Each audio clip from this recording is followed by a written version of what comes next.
The rumble of the plane's wheels touching down at Heathrow Airport sent a jolt of excitement through me. After months of planning, I was finally in London. Stepping off the plane, I was greeted by the bustling energy of this global city. The air was alive with a mix of accents and languages, a symphony of urban chaos that was both exhilarating and slightly overwhelming. My taxi sliced through the city streets, a whirlwind of iconic red double-decker buses and black cabs whizzing past. The sheer scale and history of London were palpable, evident in the grand Victorian architecture and the cobblestone streets that whispered tales of centuries past. As we approached my hotel, the Houses of Parliament peeked through the cityscape, a majestic welcome to this city of dreams. Checking into my cozy hotel near Hyde Park, I could barely contain my eagerness to explore. London was calling and I was ready to answer. The adventure was about to begin. My first full day in London was a whirlwind of iconic sights and historical wonders. I started at the Tower of London, its imposing walls holding centuries of history. Next, I wandered across Tower Bridge, its twin towers standing sentinel over the River Thames. A short walk led me to the Houses of Parliament, dominated by Big Ben. Westminster Abbey, with its soaring Gothic architecture, was a place of profound beauty. The day ended with a spin on the London Eye, offering breathtaking views.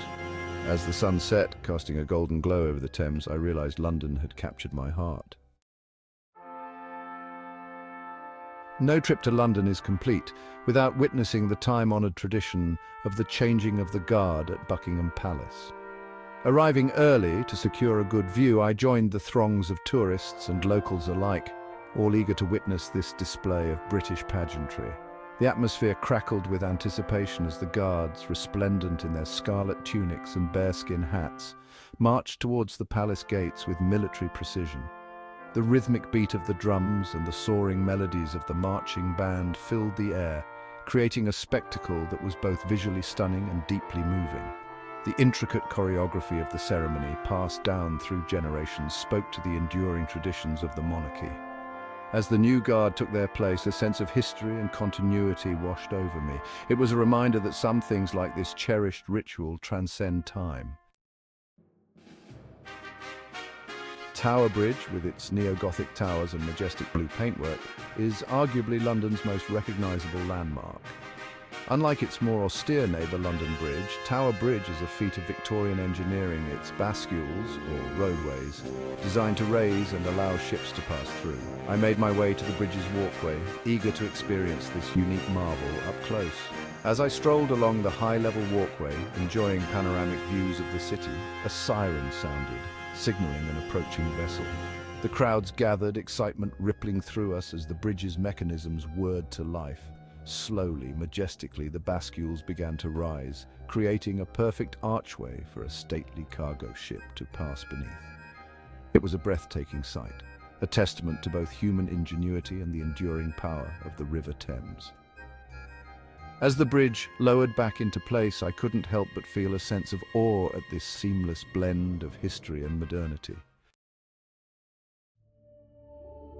Section 5. Cotswolds charm, a breath of fresh air. Leaving the urban sprawl of London behind, I embarked on a day trip to the Cotswolds, a region of rolling hills, honey-coloured stone cottages and quintessential English charm. As soon as I stepped off the train, I was greeted by tranquility. Bourton on the Water, with its low bridges crossing the River Windrush, was like a storybook. I stopped for tea and scones at a charming little cafe. The air was fresh and fragrant, filled with wildflowers and freshly cut grass. In Bybury, I marvelled at Arlington Row, historic weavers' cottages. The Cotswolds were a feast for the senses, where time moved slower. Section 6.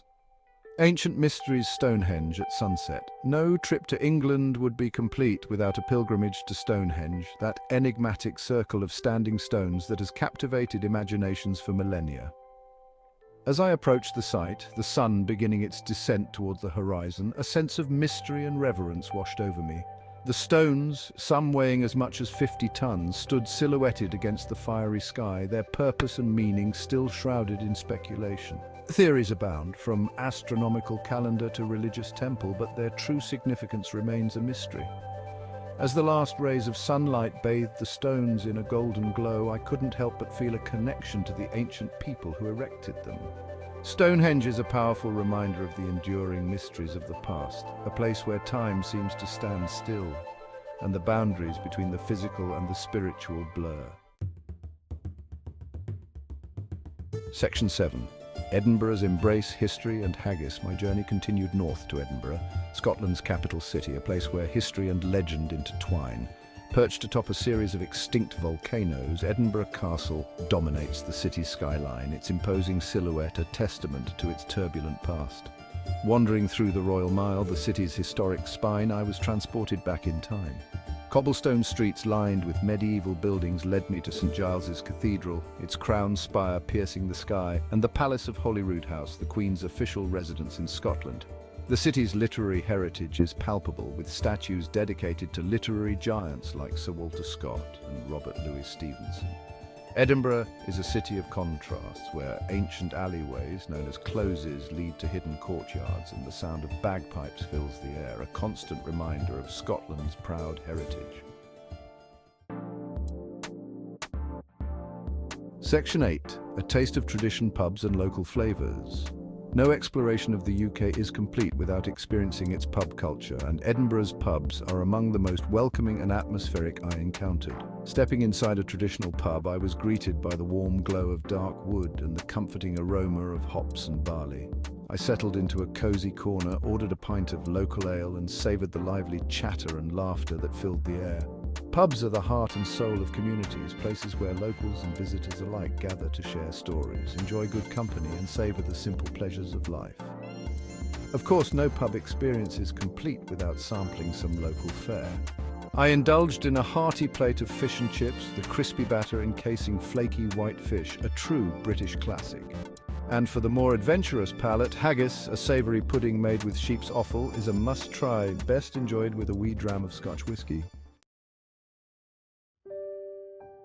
Section 9. Farewell for now. Reflections on a journey. As my trip to the UK drew to a close, I found myself reflecting on the incredible journey I had experienced.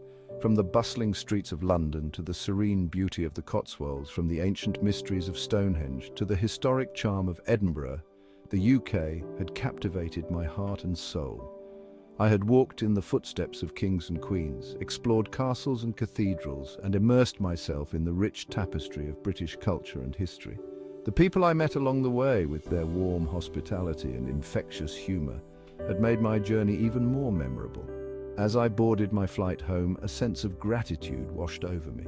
Gratitude for the opportunity to explore this incredible corner of the world, for the memories I would carry with me always, and for the promise I'd made to myself to return one day and continue my exploration of this enchanting land.